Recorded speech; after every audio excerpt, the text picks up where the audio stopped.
nome é José Carlos, trabalho com a terapia EFT, Emotional Freedom Techniques, ou acupuntura emocional sem agulhas.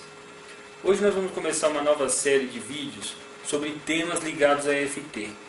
E eu escolhi iniciar com aquela que eu reputo ser o principal fator de toda a nossa existência, né? É a responsável pelo nosso sucesso ou pelo nosso fracasso na vida.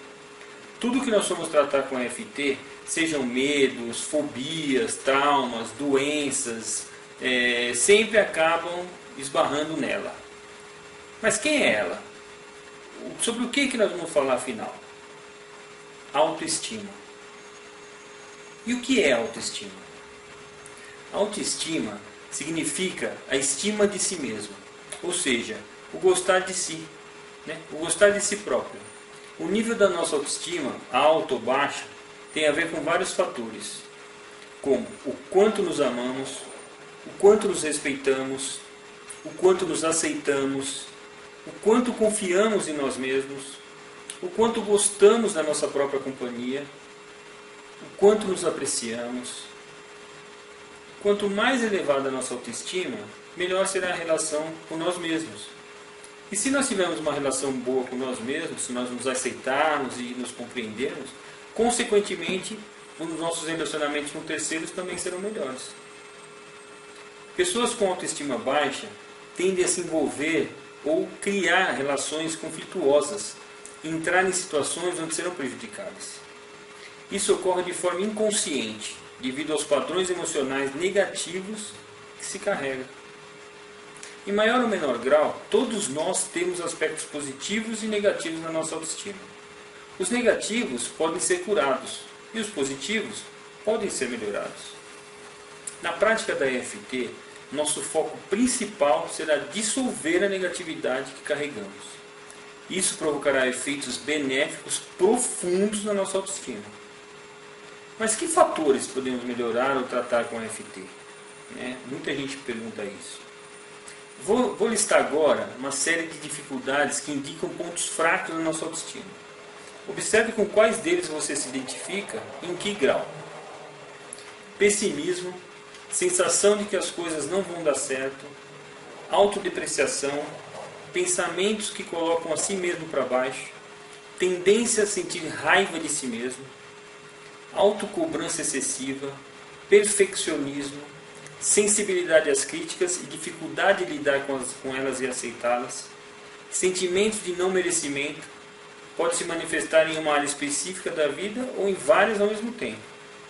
Dificuldades em ser o centro das atenções em alguma situação social ou evento, vergonha do corpo, não aceitação de alguma parte do corpo, medo de ser rejeitado nos relacionamentos, dificuldade em pedir informações ou pedir ajuda, sentimentos de culpa de fatos do passado, tendência a se culpar quando os outros erram, assumindo para si a responsabilidade, tendência em querer agradar os outros enquanto desagrada a si mesmo, constrangimento e dificuldade em dizer não e impor limites, dificuldades em expor de forma clara suas ideias e opiniões, dificuldade em encontrar qualidade em si mesmo e facilidade em encontrar defeitos, timidez, deixar de fazer coisas pelo medo de julgamento de terceiros e das críticas, se ver como uma pessoa azarada, desafortunada, sentindo-se vítima das pessoas, das circunstâncias,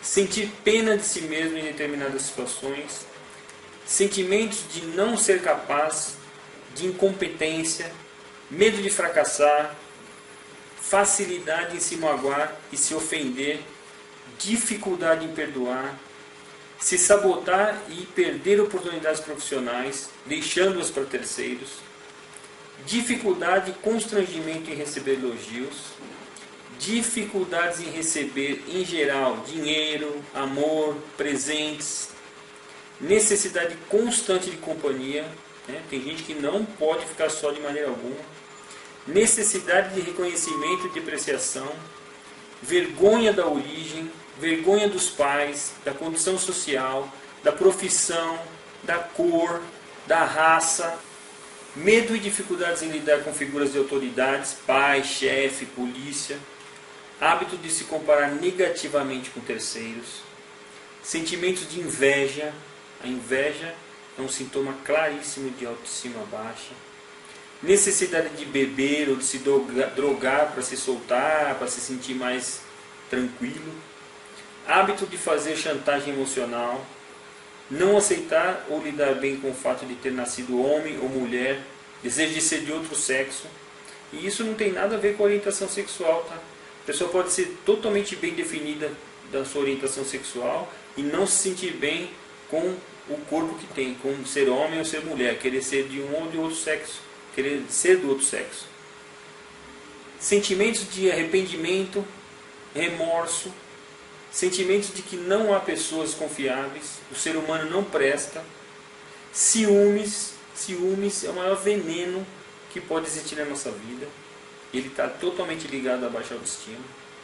Tendência em falar bem de outras pessoas mais distantes e criticar severamente as que estão próximas, as que são da sua casa. Então é assim, nessa lista aí, a gente reconhece fácil cada item como sendo uma fragilidade, né? Já que eles estão muito claros no próprio sintoma. Agora, vou falar alguns comportamentos e pensamentos que podem parecer algo em uma pessoa muito confiante, mas que na verdade são formas de mascarar uma fragilidade interior. Olha só, necessidade de depreciar, julgar, criticar, fazer fofoca, falar mal dos outros, apontar defeitos, comportamento arrogante, ar de superioridade, necessidade de defender e atacar quando criticado, necessidade de ser o centro das atenções, de aparecer, necessidade de contar vantagens, se gabar, contar feitos, mentir ou exagerar para parecer mais rico, mais inteligente, melhor profissional, mais bem preparado, dificuldades em elogiar e encontrar qualidades em terceiros, não assumir responsabilidades, se esquivar e culpar os outros, né? Não é comigo, não fui eu, comportamento agressivo, precisar e gostar de bajulação, precisar de pessoas mais frágeis para poder liderar e se sentir superior, né?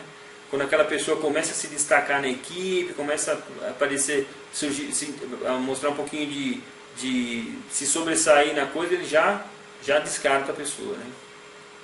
Então nós podemos ficar aqui horas e horas falando e listando sintomas, né? O que acontece é que muitas vezes esses comportamentos, pensamentos e sentimentos passam despercebidos. E às vezes nem sabemos que eles têm como causa problemas de autoestima. O objetivo principal da lista é tornar consciente esses pontos. Mas somente ter o conhecimento racional desses efeitos, causados pela falta da autoestima, né, baixa autoestima, não são suficientes para se eliminar o problema. Aí entra a EFT, a Emotional Freedom Techniques, como uma ferramenta ímpar no combate a esses males, que cada vez mais aflige a maioria das pessoas. Quantas vezes você já ouviu alguém dizer: nossa, tal pessoa estava tão bem, de repente adoeceu? Ou então, fiz todos os exames, não deu nada. As pessoas são diagnosticadas como depressivas, com síndrome do pânico, e aí tratadas com remédios fortíssimos que causam grandes sequelas. Verdade é que a única forma de se eliminar qualquer problema de autoestima é dissolvendo a emoção contida nelas, e assim trazer de volta o equilíbrio energético do nosso corpo. Cada vez mais a medicina convencional vem se rendendo a essa constatação. Não se trata de crença, dom, milagre, simplesmente ciência. Tudo, absolutamente tudo que vivemos e somos está ligado às nossas emoções. Elas causam sintomas físicos que se manifestam no nosso corpo. Bom pessoal, vou ficando por aqui e continuem nos acompanhando. Logo logo estarei postando novos vídeos com novos temas e falando um pouco mais sobre a EFT. Se estiverem gostando, por favor, compartilhem com seus amigos e parentes. Nos ajude a divulgar essa técnica que tanto pode nos ajudar a termos uma vida melhor. Ok? Então, obrigado e até a próxima.